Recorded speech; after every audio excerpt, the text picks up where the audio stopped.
Hello, everyone. I'm Karen MacNeil, author of the Wine Bible and editor of the digital newsletter Wine Speed. And this is our Taste with Karen Live tonight, devoted to the incredible prestige cuvées or top sparkling wines from Schramsberg, Roederer Estate, and Domaine Carneros, the three producers who really revolutionized the quality of California sparkling wines and just vaulted that quality forward. So as someone who loves sparkling wine, I'm so excited for tonight. Thank you for joining us. If this is the first time you've joined us, welcome. And if you've been on other Taste with Karen Lives, we are so glad you're back. We hope you've got at least one, if not all three of these wines, because a lot of deliciousness is in the future. Let me tell you who's here with us. Hugh Davies is the president of Schramsberg and the man who literally grew up at Schramsberg. And Hugh, thank you for joining us. Arnaud Weyrich is the winemaker and managing director of Roederer Estate, the California winery of the House of Roederer in Champaign. And Remy Cohen is the CEO of Domaine Carneros, owned in part by the Champagne House of Taittinger. It's really an all-star team, so I'm very excited. You know, I want to say, I think many wine drinkers and many sparkling wine and champagne wine drinkers would know that the very first prestige cuvée was Roederer's Cristal, created for Russian Tsar Alexander II. And from there, this was in the late 1800s, from there by the early 1900s, Dom Perignon becomes the most important of the prestige cuvées, perhaps. But the history of great prestige cuvées in California is not only more recent, but I think less well known. So I want to start there. Arnaud, if you would tell us, how did Roederer Estate come to make L'Hermitage, and when was that? Hello, Karen, and thanks, for welcoming me and Roederer Estate, to your show. It's a great pleasure, and thank you to your guests also for watching us, tonight. The House of Roederer, it seems like was born into making fantastic wines, and then they wanted to showcase what is the best you can do. So the best that the house can do, the best that the place can make. And that's how you basically would craft, a tête de cuvée. So you mentioned Cristal. That's how Cristal got created, as a very special commitment to a very special customer, made from a very special place. So when the family came to California, that's exactly what they wanted to do, is to showcase that the place, the Anderson Valley, up here in Mendocino County in Northern California, could actually craft fantastic wines that would be to the level of showcasing not only the vintage, but also the sense of place and the house style. So by choosing some of the best wines of that given vintage, you actually showcase the age-worthiness, the terroir, the sense of place. And this is exactly what the Tête de Cuvée is, showcasing your best. And so we should say that the term tête de cuvée, or top of the cuvées, is synonymous with prestige cuvée. And when was the first L'Hermitage for Roederer Estate? So the first L'Hermitage was created by predecessor Michel Salgue with a vintage in 1989. It was released in the late 1993. So I didn't make it, but I was there as an intern in 1993. So I was part of the story in a way, right? Excellent. All right. And Remy, let's go to you. When did Domaine Carneros make its first Le Rêve, and why? I love this story. Eileen Crane, our founding winemaker and my predecessor as the prior CEO, she tells that in 1987, when Domaine Carneros had a vineyard but didn't yet have our beautiful chateau, that she was sitting in a construction trailer on the phone with Claude Taittinger. And he said, Eileen, I love the brut that you made, your first vintage. The base wine's delicious. But someday I would love for you to make a wine inspired by our Comte de Champagne, their Tête de Cuvée, which is based on 100% Chardonnay from their best blocks. And he said, I'd love for you to make a 100% Chardonnay, a Blanc de Blanc from the best blocks of the estate. And she worked on prototypes for several years. And in 1991, he said, you know what? If you can show consistency and the blend is this good in 1992, we're going to go ahead and bottle this. And sure enough, he was really pleased with Eileen's blend in 1992 and sent the beautiful custom bottle that we bottle Le Rêve in, which has the double ram's head, an emblem of the Carneros region. Yeah, and Carneros, of course, does mean ram in Spanish. What a great story. And Hugh, you know, perhaps it was logical for Roederer Estate because they're owned by the House of Roederer, and Domaine Carneros because of the Taittinger involvement, to make a prestige cuvée. But Schramsberg has no French connection. Schramsberg is an entirely California wine and was founded that way. So when did Schramsberg decide to make, when did you decide to make J. Schram, and why? So the winery initially started in 1965 by my parents. That's when we launched. We started with the Blanc de Blanc and then added other bottlings. The J. Schram, which we taste today, was really the first kind of Tête de Cuvée, if you will, that we produced. And 87 was the first vintage. So 22 years in, my parents felt that it was time to package something in its own specific bottle to elevate, if you will, the standard for quality. And at that point, we had four or five other sparkling wines in that we did produce, but that was our first J. Schram. While we might not have the French partner in terms of or connection in terms of ownership, definitely an affiliation and affinity, and a source for inspiration, certainly. So I think we refer to the J. Schram as our Tête Cuvée, right? Prestige cuvée, using kind of the French term. Sometimes we think of it as our special select, bottling. Yeah, let's talk about the character and style of these wines, because they can be Blanc de Blancs, they could be a rosé, they could be non-vintage, they could be vintage. And they usually are aged a long time on the lees. And that, I think, is an absolute fact. So I want to start there by talking about what aging on the lees or seemingly expired, I guess they are expired, but they certainly are not ineffectual, what aging on the yeast cells means.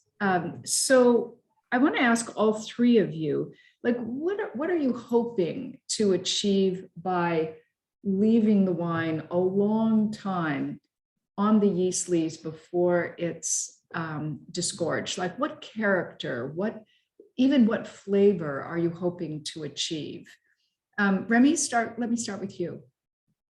Yeah, so Le Rêve for us is aged at least 6 years on the lees, in some cases as much as 7 or 8, and obviously we also have a late disgorge version of that, which gives it a couple extra years beyond that. And so when this wine is released, that extra extended aging gives a lot of that brioche character, kind of like creamy, toasty. We don't use any oak on our wine, and we don't really do malolactic. So a lot of the complexity of Le Rêve comes from this extended aging. For us, I get a little bit of like a light nuttiness, like a macadamia nut or a fresh cut almond, and a little bit of fresh ginger. And some of those things, I think, come from the yeast aging. And then it's really interesting to watch the evolution of this wine. And for example, try some of the early vintages that Eileen made and see that the nuttiness becomes even stronger, the yeastiness becomes more intense, the ginger becomes more caramelized. So it really is at that point a stylistic preference, how long you want to go with it. Nicely said. Hugh, let's go to you, because I think the J. Schram is also aged, 6 to 8 years, which is, we won't even talk about the economics of that, but tell us what character you're trying to achieve. to answer the economic question, it is very challenging for the first many years when you just put them in the caves and you never sell a bottle. Since the first one of the J. Schramm or any of these wines was done, what, 30 years ago at least now we're selling some every year as we put more in, and so we start to forget. So it works out. But with that said, yeah, there's a beautiful caramelization that occurs over the course of the time, not only spent in contact with yeast, but as it ages, it's the impact of oxygen that is slowly developing character and adding to the richness and the depth of the wine. The nuttiness that Remy referred to, whether it's toasted almonds, hazelnuts, macadamia, I think she might have said. There is also the element of brioche, brulee, sometimes even a gentle custard that can be quite interesting that you don't see at age 3 or 4 or 5, but 8 more years that you really can start to see more of that. And that can be quite intoxicating, really. It's special. I think it is at the ultimate level of quality perception, right? And that's what the producers have done long before any of us were born. That notion was started, and so it is exciting to have a chance to continue working down that path. Yeah. Arnaud, jump in here, because I know the L'Hermitage spends a long time on yeast leaves as well. What are you hoping for as a result of that? Yeah, I mean, in fact, not knowing it, all of us are doing something very special, which is harnessing, the quality of the yeast once they are dead. So there's a word that's much nicer. It says, we're using the yeast autolysis characters, to enhance the wine, because what's really happening is the yeast, break down, they decay. Nobody wants to have a dead body in their bottle. So yeast autolysis is a nicer word. But what happens, the yeast, they break down and they feed back the wine some of their components. And it's proteins, amino acids. And there's a very slow chemical reaction that releases some molecules that at a small amount have no flavors. But as that reaction happens very slowly, as they age on the yeast, you reach those thresholds of aromas, of the disulfur compounds that basically doesn't smell much, but then suddenly it smells enough, and then you get more and more of the toasty, nutty type of aromas. This is very typical of what happens of aging on the yeast. So if the one is young, you can barely get the advantage of it. If the one is aged more, you get more of it. Unfortunately, there's no linear rule. It's not that because it's 20 years going to be 20 times more than 1 year. There's a lot of it you get in the first 5, 10 years, and then after that it's very it's much less. So you get more of that oxidative that you was talking about. Oxygen also gets in the bottle, and you get some of those tertiary aromas from that slow oxidation. So basically, méthode champenoise is the only way you can get any of those aromas. Of the many ways to make sparkling wine, right? Méthode champenoise is the keen way to get those aromas to develop. So the method champenoise, or secondary fermentation in the bottle, and we sort of plunged deep already, but if you have comments or questions, please throw them into the chat. We see a lot of people have already jumped on the chat. A lot of people are already tasting, and I promise we're going to get there too. Thanks for all these good comments that I'm watching showing up on the screen. I think we forget that yeast, which are single cell organisms, have something inside them. So when that cell wall breaks down, all the lipids, all the proteins, all the enzymes within the yeast are kind of flowing out into the wine and creating chemical reactions that give wine. It's part of a great sparkling wine or a great champagne's complexity, and not predictable, perhaps, but delicious nonetheless. I want to move to a different topic here for a second. I noticed that Chardonnay leads in all 3 of these wines. Of course, with Remy's wine, which is a Blanc de Blanc, it's entirely Chardonnay, but the J. Schramm is 85%, I think, Chardonnay, and even the L'Hermitage is more Chardonnay, slightly more Chardonnay than Pinot Noir. So I wonder, I guess it could be just coincidence, but I wonder if Remy, in the case of Blanc de Blanc, of course, it has to be all Chardonnay, but I wonder if Remy, you'd speak to the idea of what you think Chardonnay contributes to the aging, the sophistication, the complexity of a sparkling wine. Yeah, so I think that for us, again, our history goes back to Champagne Taittinger and their belief and dedication to Chardonnay for the wines that are going to age the longest in their portfolio, and that's something that we agree with, and we also continue in that tradition. For us, Chardonnay brings a lot of the structure and the ageability with its bright acidity.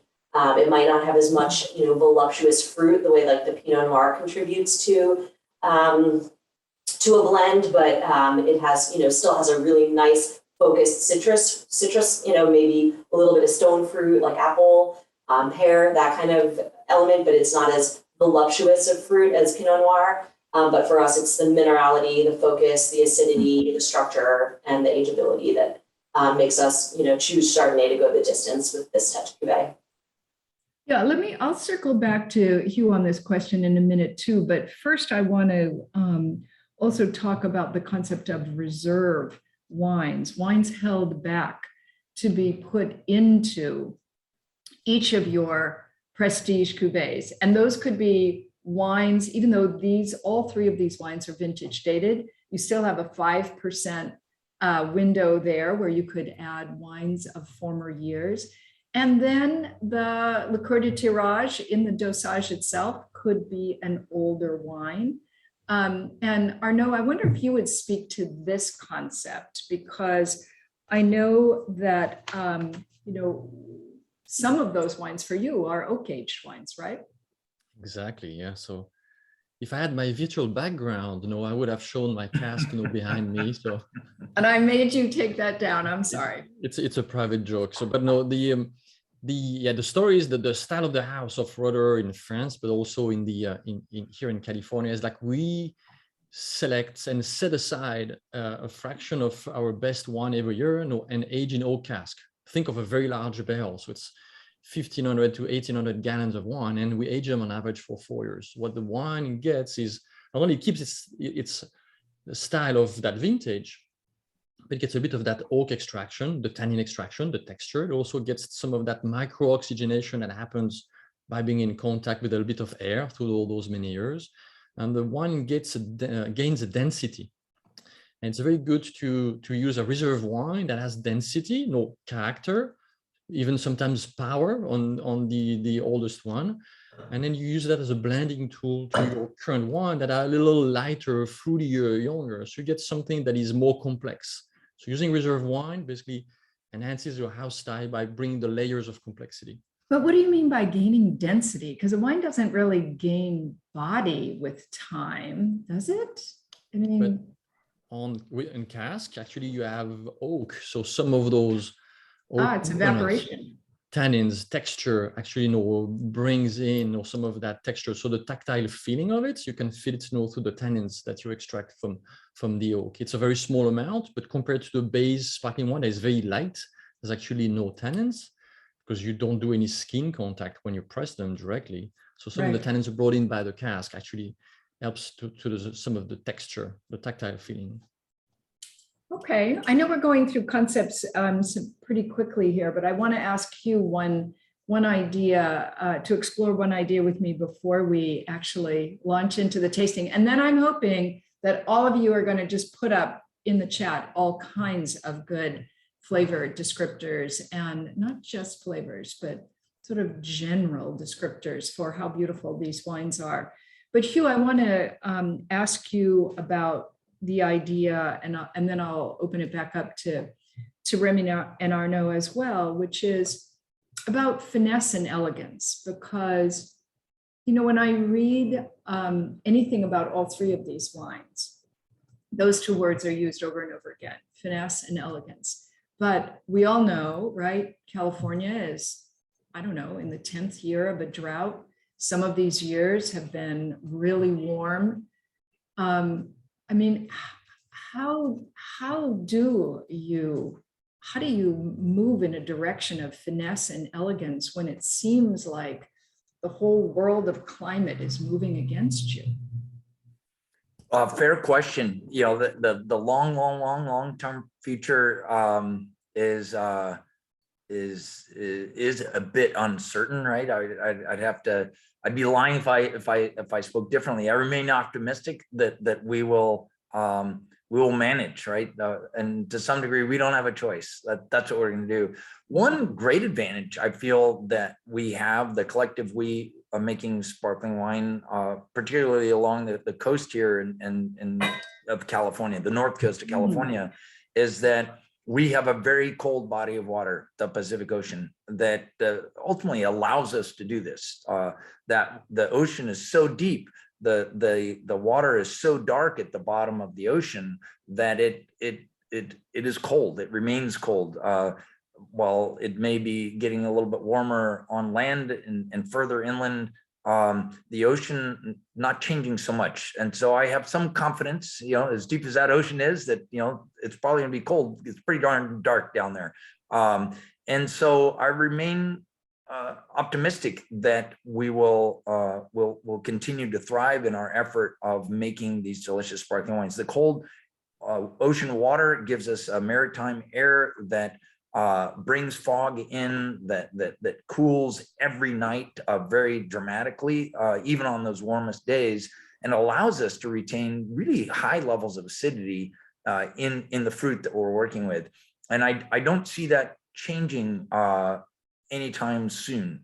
So we have several people writing in right now, joining the chat, and also Kenton questions saying, does that mean that you harvest earlier as well to take advantage? Well, we definitely harvest early in making these sparkling wines. Early in the sense of picking grapes at lower sugar levels where the acidity is quite high. The alcohol in these wines is low, right? At the end of the day, the initial base wines that we're making are 11.5% alcohol.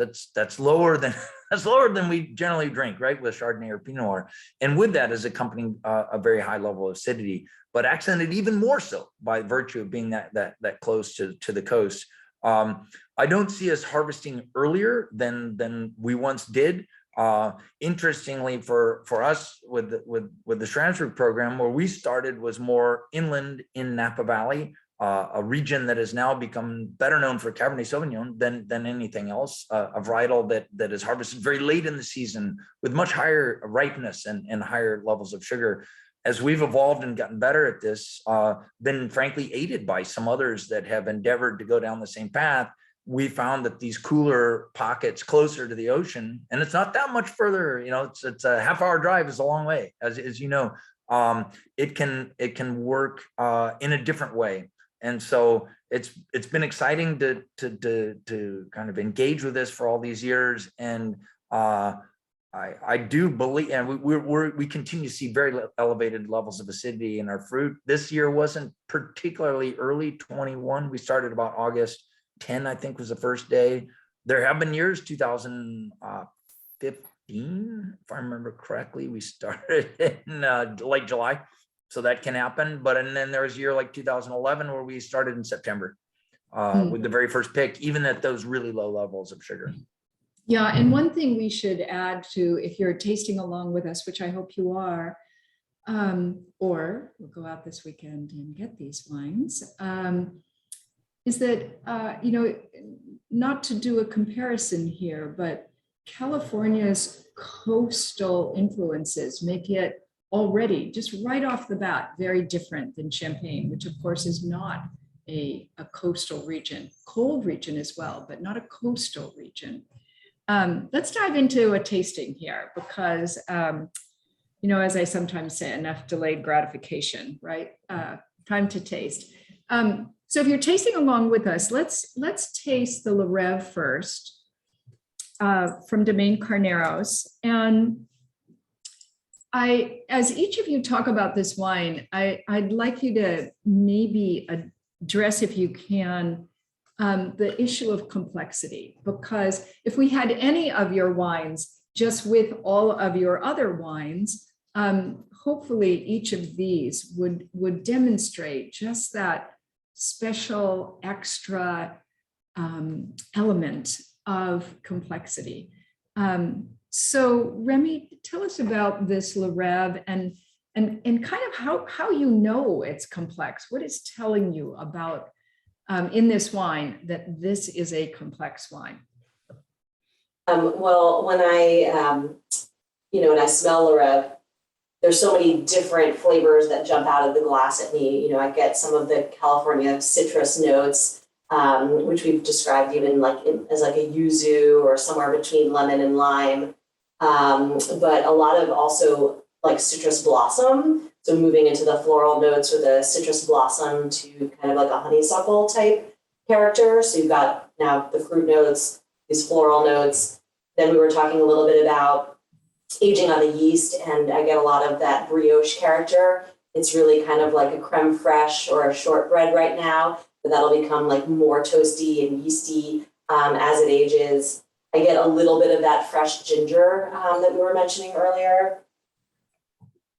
And that gingeriness, along with yuzu, which is a citrus used in Japan, yuzu, gives it like little sparks of freshness. So you really feel like, I don't know, lights are going off in the wine here. Very, very beautiful. Yeah, I feel like depending on what you like, this wine could be at the beginning of its trajectory too, even though it's in 2013 and it's had plenty of age and we believe it's ready to be released. This is something that I think has like a 20-year lifespan, the style of wine and that you like to drink. One thing that you're bringing up that we want to sort of underscore is the idea that for each of these wines, it's easy to be distracted by the bubbles because the bubbles are so lively and fresh and wonderful and fine and small. But the wine under the bubbles count an enormous amount.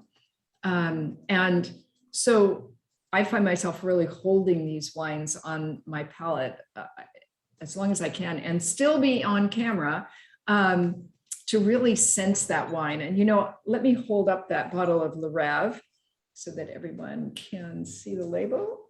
Let's see, let's go back a little bit. Okay, where's the camera? There we go.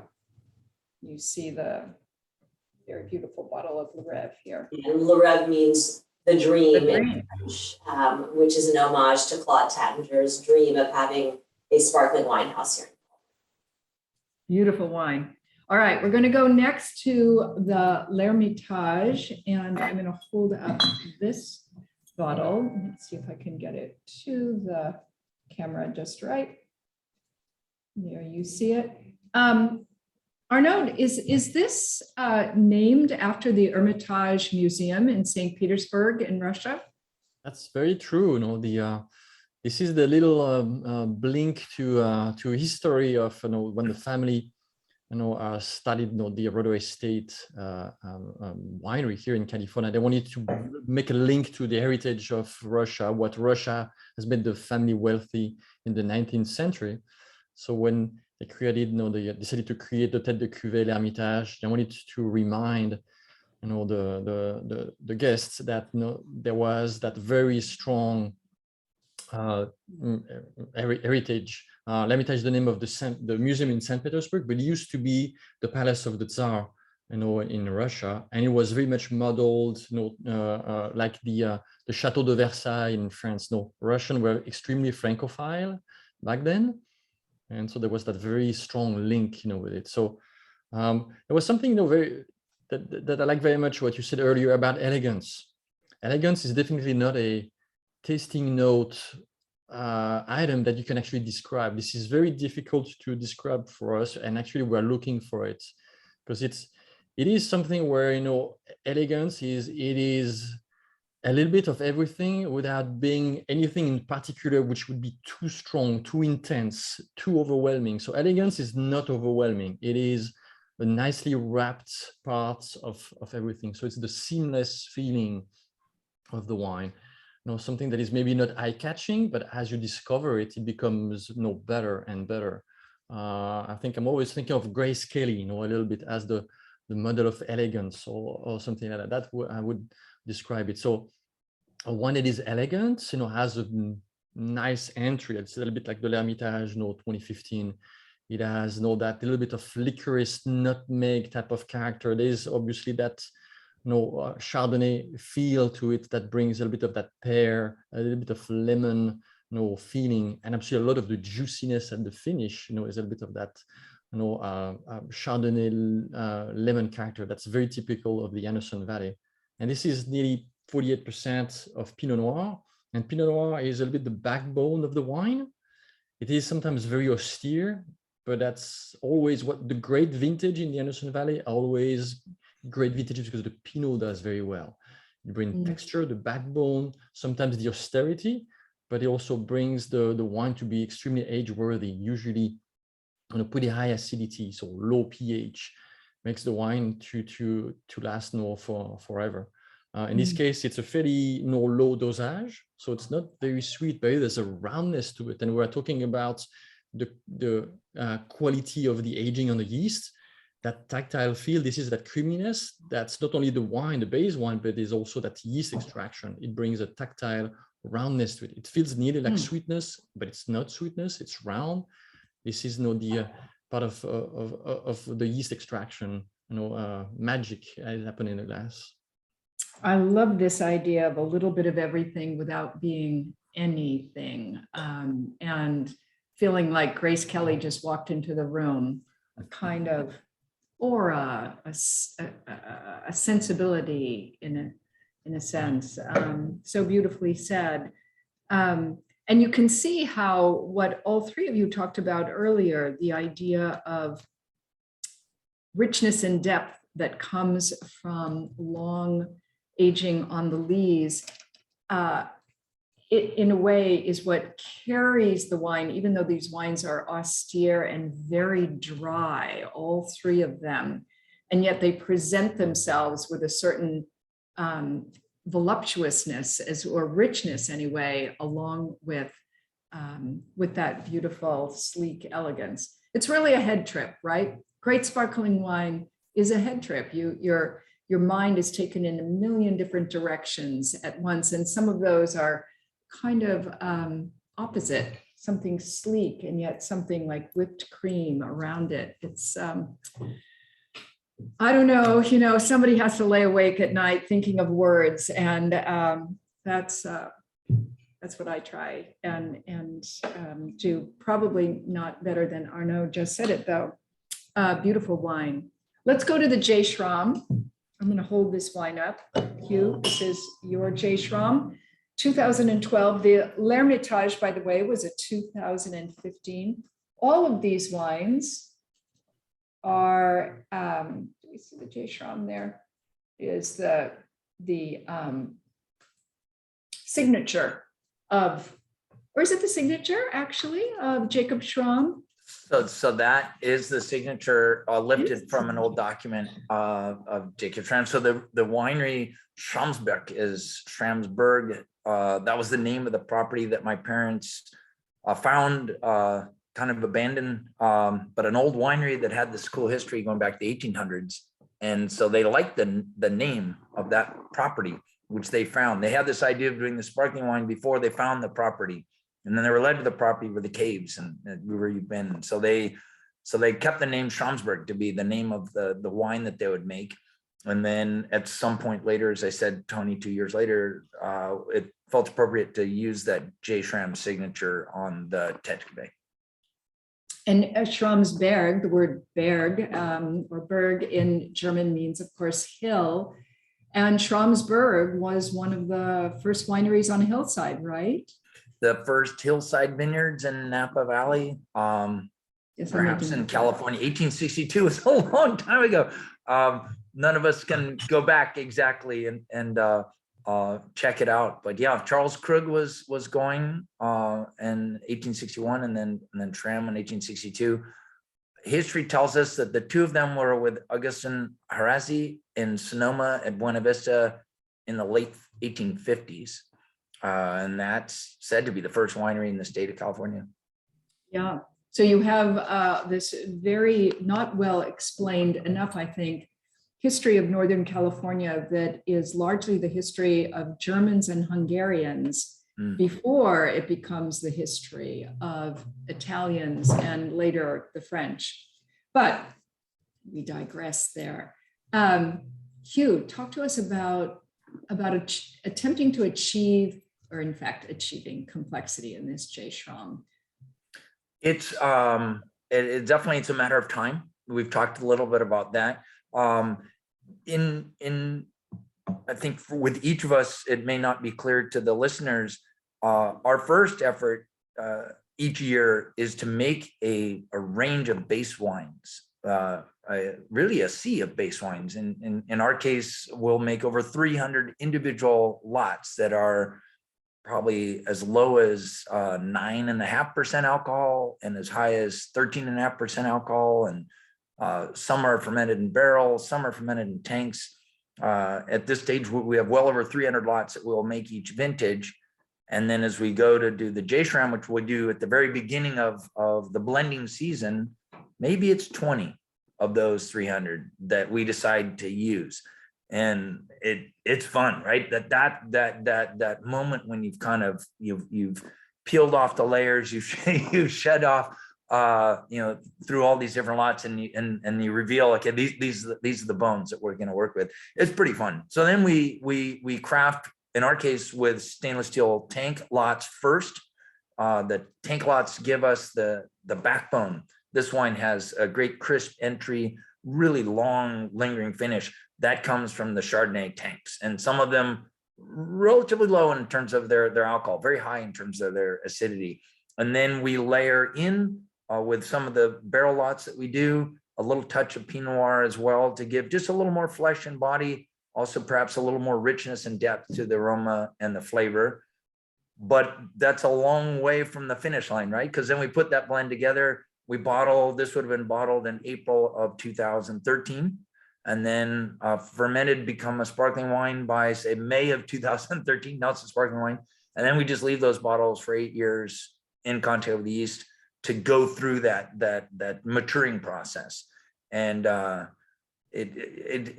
we've alluded to that maturing process a little bit, but the whole focus at the beginning to try to make those components and then sort out the best of them is I feel like that's where the real magic is for each one of us, right? And helps determine the character of the wine. We've had several questions coming in. One is, I think most of you, maybe Lareb accepted, don't use one of the three historic classic grapes, Pinot Meunier, use primarily Chardonnay and Pinot Noir. Is there a reason for that? Martin is asking. I can start, I guess. Just there was a time when we worked with some Pinot Meunier vineyards. We also worked with some Pinot Blanc vineyards. So Pinot Blanc as an alternative to Chardonnay is, potential in a blend. Pinot Meunier is an alternative to Pinot Noir. And part of our process is exploration every year. Each year, at least with our philosophy, we'll try some new sites. But there was a time when we were trying these different varietals. Ultimately, we didn't feel like we were as successful with Pinot Meunier or Pinot Blanc, and so we moved on. Some of the other vineyards that we worked with that were Chardonnay or Pinot Noir, we moved on from those as well, as we found what we thought was working better. And maybe simply put, a little more of an earthiness, not quite as bright and expressive with the fruit character relative to Pinot Noir, and it just ultimately wasn't as impressive. So why keep forcing it to happen? So that was it. Yeah. Arnaud, you jump in here on this, because I know you've had at Roederer itself experience with Pinot Meunier, but at Roederer Estate, no? Right. So we've made the same type of experiment of trying to plant Pinot Meunier, also in the vineyard. It's a small amounts, and if you put in a good site, Pinot Meunier doesn't make a bad wine, but in the same site, a Pinot Noir would always do a slightly better wine. Pinot Meunier tends to have a slightly shorter growing season, tends to make wine that's, when you pick them, tends to have a little less acid, easier in their life. So it makes wine that just age faster. So if you are making a non-vintage cuvée that you want to make and sell fast, then Pinot Meunier would be, maybe a grape of choice. But if, like the three of us, we all are trying to make wine that, and show age worthiness. You want to rely on having a nice core acidity, and Pinot Noir always bring more of it, better of it than the Pinot Meunier. So Pinot Meunier in this case is not our grapes of choice, I would believe. And possibly for the very reason it does work well in Champagne, it's less desirable here because we need more acid, right? We want more acid. But Remy, you jump in here because does Le Reve, I think there is a little bit of Pinot Meunier in Le Reve. No, it's 100% Chardonnay. And at one point though, similar to Arnaud and Hugh's experiences, we had some Pinot Meunier planted on the property and we're using it in the Brut. But also Eileen felt that the Pinot Noir and the Chardonnay would continually outperform the Meunier. Interestingly, though, we are potentially reconsidering doing a little small planting of it just to see what it would do now these days. And that's something that Eileen's actually brought up too in conversations recently. So we have a little bit of Pinot Gris that we blend into a Blanc de Blanc that we make. And we're planting a little bit of Pinot Blanc and maybe experiment with a little bit of Meunier. But for the most part, we're pretty dedicated to Chardonnay and Pinot Noir. Let's talk about the idea of acidity, because several people have been writing in that it's good to know that all of your vineyards are coastal, that they benefit from, as Hugh was saying, the sort of deep depths of the very cold Pacific. I guess in a way, when I think about acidity, I think, I don't want to notice that it's there, but I also don't want to notice that it's not there. I want there to be a little bit of a hum in the wine, or maybe like an idling car, something that's almost subliminal, but if you paid attention to it for a second, you'd realize it's operating. I'm wondering for the three of you, because all three of you are winemakers, not just the heads of your estates, but also winemakers, how much you're thinking about that when you make these wines. Hugh, let me start there with you. Okay. Definitely when we start the process, and I was alluding to the base wine making earlier, those wines are so tart that when they're young, you don't drink them. You really don't drink them. You're not tempted to drink them. You spit them out, right? I mean, it's good training if you don't want to drink too much. Make sparkling base wines, and you'll quickly become very comfortable with just spit it right out. But they start out undrinkable, if I can say that. They're that severe. But as these things age, they come together. The other thing we haven't talked too much about is then the ultimate addition to the wine, which is the dosage or the liqueur d'expédition. And so with that, you have a chance to bring a little bit of sugar, but also some additional delicious wine, right? That's blended with that sugar. And so there's that final opportunity. Sometimes I refer to the salt and pepper, although it's not like salt and pepper, but before the dish comes out of the kitchen, the final kiss of spice, maybe there's a little herb garnish that throws on. We have that chance to do that with these sparkling wines at the very end of the aging process, months before the wine will finally, leave and go to the market. And so that is key. And it does allow us to start with very sharp, high acid wine, knowing that, hey, this isn't the finish line. We'll be able to touch it up at the end. But if you don't have the really sharp tart acid to begin with, you cannot do that. You can't come back later and fix it. It's too late. Yeah. Wow. Perfectly said. Yikes. Ooh, I'm already feeling like, scary here. Arnaud. Not that scary. Fun. Good. Arnaud, jump in here on this issue of acidity, how you think about it. Yeah.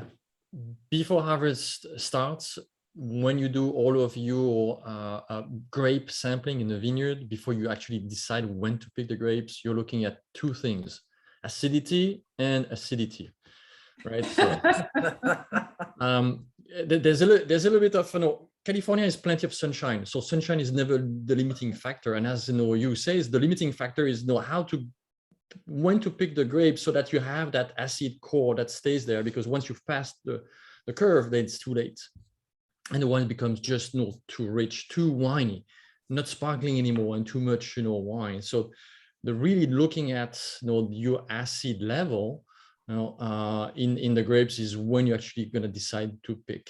It's interesting because in Champagne, at least forever until global warming starts to hit, Champagne is looking at the acid level, not the acid level, but the sugar level, because it's pretty high north latitude, and you're waiting and waiting for the sugar to rise. And for us, we're trying to not wait too late before the acid drops too much. So we're looking at two different things, but for the same reason.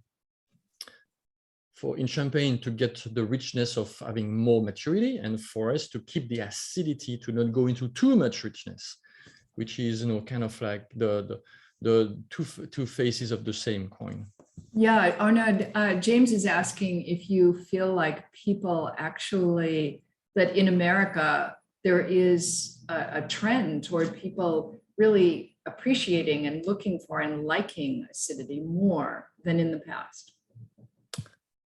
Well, I said in America, but maybe everywhere in the Western world, people like to drink sodas, right? So which is something that has a lot of acid, but also a lot of sugar. So maybe sparkling wine is that elegant evolution of drinking something that is bubbly, acid, but more elegant and not anywhere closely as sweet. That's absolutely right. I think Arnaud has frozen there. Remy, let me go to you. Tell me how you think about for the Rev, because I remember talking with Eileen Crane, your predecessor, a little bit about this in the very beginning of Domaine Carneros, when a lot of California sparkling wines were being made in a much more fruity style. And I remember her saying, it really has to be a lot more austere and sleek than this.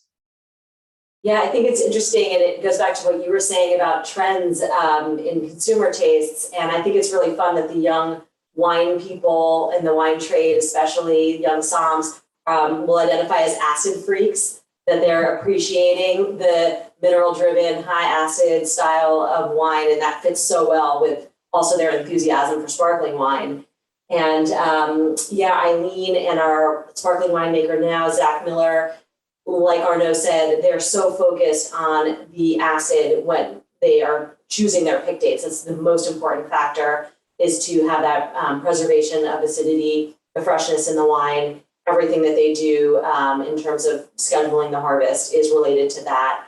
And one other key factor that I think is a little bit differentiating for us is that we don't have the wines going through the malolactic or the secondary fermentation. That often creates a little bit more creaminess and maybe some complexity, but also lowers the acidity of the wine. And for us, because of the beautiful bright sunshine that we have in California, we feel like we get enough voluptuousness in the wines that we generally avoid the malolactic. We do have a couple of lots, he was mentioning all those different base blends, all those different base lots that we have. We do let a couple go through malolactic and use it back in 2, 3, 4% quantities to create a little bit of complexity, a little bit of creaminess. But generally speaking, we do not do, again, geeky terminology here, the malolactic, the secondary fermentation, in order to preserve the acidity and the freshness. And I think that's a hallmark of the style that Eileen created.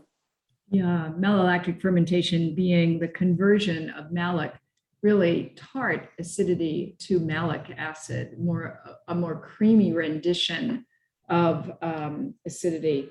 I think the larger point, though, for all of us is that all three of these wines, to me, have a precision. And when I think about wine, one of the things, almost any wines that we taste here in the office, I feel like whatever they are, I want those flavors to be exact and precise. And certainly in California sparkling wine, feeling like there's a tightrope between the flavors and the richness, and that tightrope being the acidity, the underlying acidity of the wine, is just a sensational sense. Actually, it's not just lemoniness.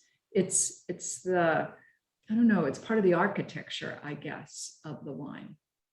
Well, I'm a big fan, as all three of you know. We have a couple of more questions. Let me throw this out. Let's see, Carol's asking, this is a good question. Are all three of your tasting rooms open? I think they are, Yes. right, Remy? Yeah, and Hughes is. And I think Arnaud lost his connection, but I'm pretty sure Roederer Estate is also open. And by the way, it is so much fun to go to all three of these estates. I mean, who wouldn't want to just, I don't know, hang out there for a couple of hours and drink fabulous California sparkling wine. And then let's see, let me take a couple of more questions here. Aga and James are asking, how do you feel about the growing trend of zero dosage, no dosage at all? Hugh, you want to jump in on that? It's a great question. Zero dosage also, maybe even more so, you see extra brut, right? So there is a trend. It feels, pulling the world towards lower levels of sugar in the liqueur de tirage or the liqueur d'expédition. And I would say that zero dosage is tough. If you have the levels of acidity that you have in these three wines, for example, zero is tough. We could start with a different endpoint when we put the blend together. Perhaps we could do 100% malolactic fermentation that would give us a softer acidity to begin with. But we've talked about elegance and balance, and so you need to find that. You need to find that. And so that said, we're all different, and some people may be more attracted to that very lean, tart, edginess. But I think with these three wines, it would be hard to go to zero, given how vibrant and tart the core is and was meant to be. Yeah, Remy, jump in here on this. Yeah, I would share Hugh's opinion in the sense that I appreciate our Ultra Brut, which is a lower dosage, but not a zero or no dosage. And even that wine, you have to have a certain appreciation for it because it is, very mineral and acid driven, pairs well with like voluptuousness of an oyster or something like that. But it's not for everybody all the time.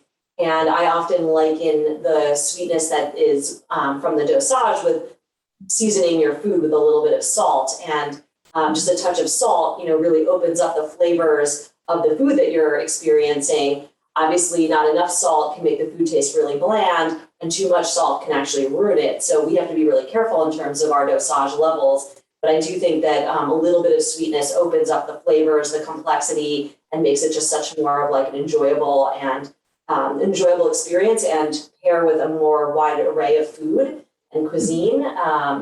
So I appreciate it. And also what Hugh was alluding to, I think some producers in Champagne are making these zero dosage wines, but then they might be harvesting later and doing full malolactic and making richer base wines to do that. And that's not something that we're necessarily interested in, although some of those styles I do really appreciate it. Yeah, and we should say that the whole idea of sweetness in a dosage is perhaps occasionally misunderstood. I mean, all of these wines are under, well under 1% residual sugar. A cola is at about 11% residual sugar. So if you've ever drunk a Coke or a Pepsi, even more for Pepsi, right? This is the amount of sugar in these wines is minuscule. And I really agree so much with what Remy and Hugh has said, that sometimes just that little touch of a bit of sweetness here rounds off the severity of the austerity of the wine and actually helps it astoundingly be more expressive. Couple of other last questions lots of good questions are coming in. One is, why not make a single vineyard? Why not make a single vineyard prestige cuvee? Is it a matter of just, it would just have to be too small a volume? What would that be? Well, we do make some single vineyard sparkling wine, but we really appreciate the philosophy of Le Rêve as being our best blocks of Chardonnay from our estate, which, we have 6 different estate vineyards, so it can be from any of those vineyards. And I think, we appreciate the flexibility of that and also the ability to, make the volume that we need to make of the wine.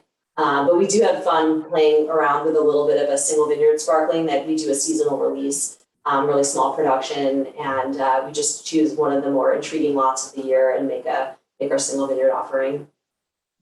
Okay, and Hugh, any single vineyard Schramsberg wines? There are similarly, we I guess 10, 15 years ago, something like that, we started to do some individual smaller production runs where we would do just a focus on one vineyard, and we've enjoyed that. Before we do that exercise though, we start with the J. Schram. There's a J. Schram Rosé, and there's a third wine that we make, we call the Schramsberg Reserve, which is our top Pinot Noir Brut style, or it's our Pinot Noir Brut Tête Cuvée, if you will. And so there we get the pick of the litter of everything that we've produced, regardless of vineyard. And so we do view those as our best efforts. And then once we're done with that process, we can then look to see if we can't do a vineyard designate that might be exciting.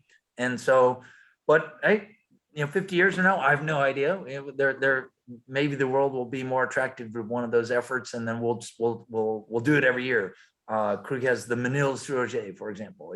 That's right, pretty special, right? So it's exciting to not necessarily know exactly where we're headed, and to leave that possibility to be open. And honestly, 20 years ago, we weren't dabbling with that notion at all. Yeah, so true. The mystery, the not knowingness sometimes of wine is one of its most compelling aspects. I absolutely love that part of wine. Remy and Hugh, thank you so much for joining me tonight. And Arnaud, wherever you are, you're back there in your barrels, in your cellar. I'm sorry you lost the connection, but we want to thank you as well. And thank all of you for joining us. I hope you've been drinking these wines along with us. And if not, you've got to score all 3 of these wines very soon. It's a time to, I guess, really, savor beauty in life. And these 3 wines were certainly so beautiful. The Le Rêve, the L'Hermitage, and the J. Schram, just all 3 of them, fantastic wines. Again, thank you, Remy. Thank you, Hugh. And thank you, Arnaud.